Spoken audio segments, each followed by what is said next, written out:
Bonjour à tous, bienvenue dans une nouvelle vidéo concernant l'installation et la configuration du serveur DHCP. On commence par l'installation du serveur DHCP, menu démarrer, gestionnaire du serveur, rôle, ajout des rôles, puis on coche serveur DHCP, puis suivant. Ça se représente l'interface réseau qui écoute les requêtes DHCP. On clique suivant, on donne un nom de domaine, par exemple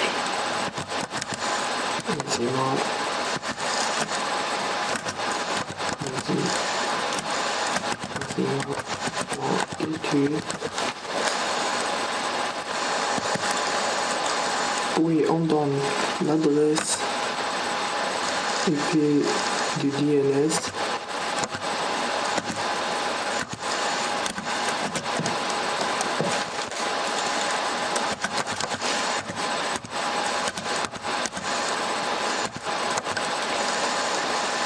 On vérifie que cette adresse est valide. Et voilà. Oui, l'adresse DNS secondaire.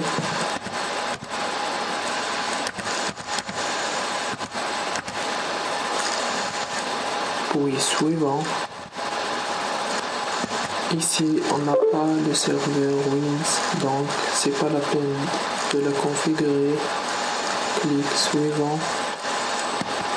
Ici, il faut configurer l'étendue d'adresses IP qui seront distribuées par le serveur. On clique sur Ajouter. Le nom de l'étendue, on appelle par exemple réseau 1. Adresse de départ, par exemple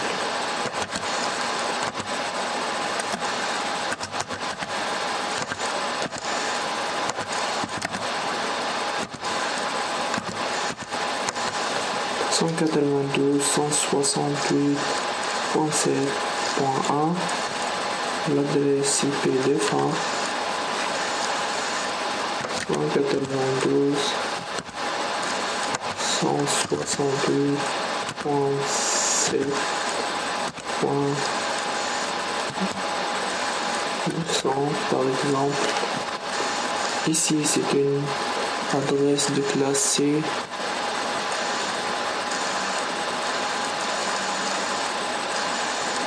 Donc, cette partie est la seule qui va changer.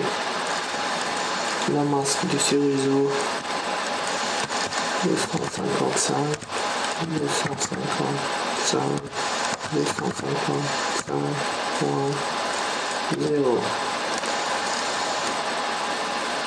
Je vais changer la baille de 6 à 8, puis OK.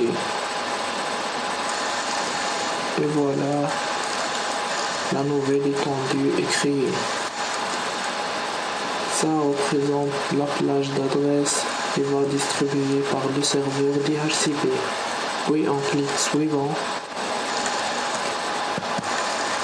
Ici, on a que des adresses IPv4, donc on va désactiver la configuration d'adressage IPv6, puis suivant. Vous pouvez installer.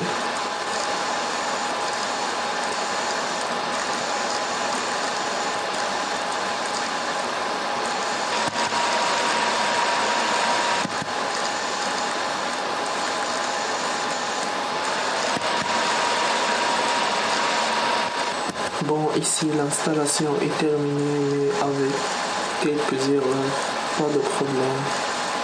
On clique sur fermer. Maintenant, il reste un petit truc à faire avant de passer au test. On clique ici sur les paramètres de carte réseau, centre de réseau et partage. Puis gérer les connexions réseau. Clic droit. Nous allons modifier les paramètres d'adresse IP. Ici, il faut donner une adresse manuellement, pas automatique. Oui, OK.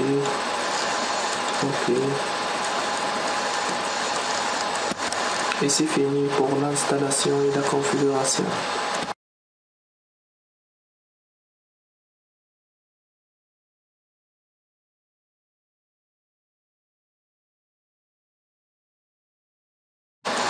Maintenant, on va vérifier que notre serveur DHCP fait bien son rôle, c'est-à-dire lors de l'ajout des nouveaux clients, il lui donne des adresses IP d'une manière dynamique. Comme vous voyez ici, j'ai ajouté deux clients, client 1 et client 2. Le premier truc à vérifier pour que le processus se déroule correctement, c'est de configurer le client 1 et 2. On clique sur le client 1, paramètres,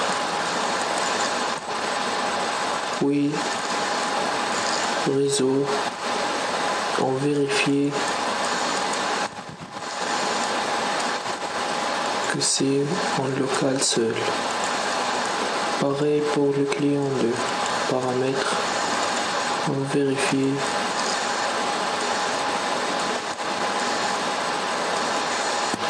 On commence par la vérification d'adressage pour le client 1. Voici le client. Maintenant, menu démarrer, exécuter, commande CMD, puis IP config.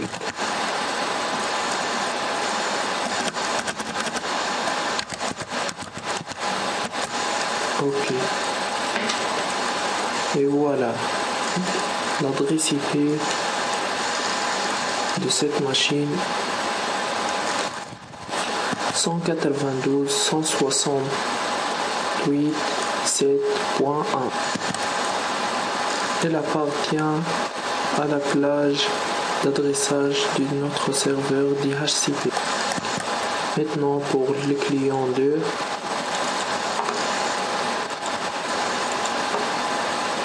même astuce, menu démarrer, exécuter, CMD,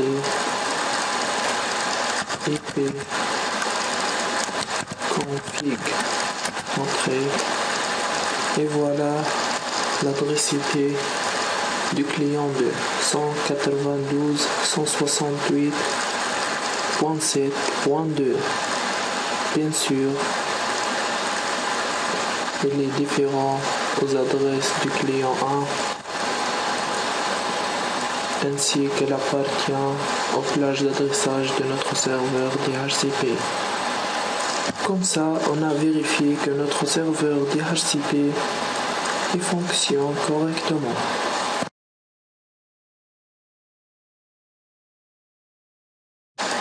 Maintenant, on va visualiser le fonctionnement transparent de DHCP avec l'outil Wireshark, qui est un outil de capture de trame transmis dans le réseau à chaque instant.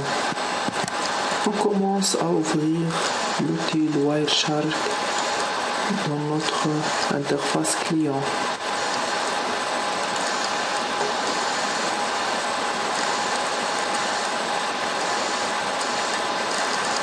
Voilà l'interface du logiciel. on allait sur Capture, puis Start.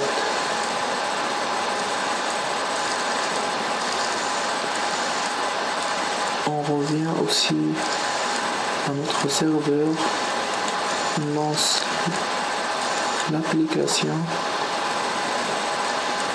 de même Capture, et ici on clique sur Interface,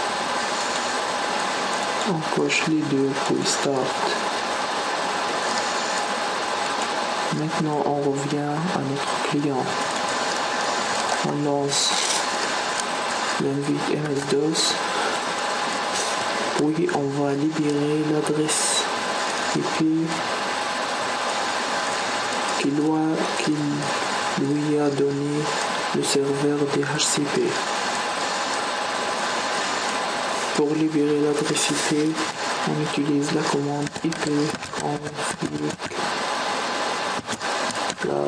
/relay.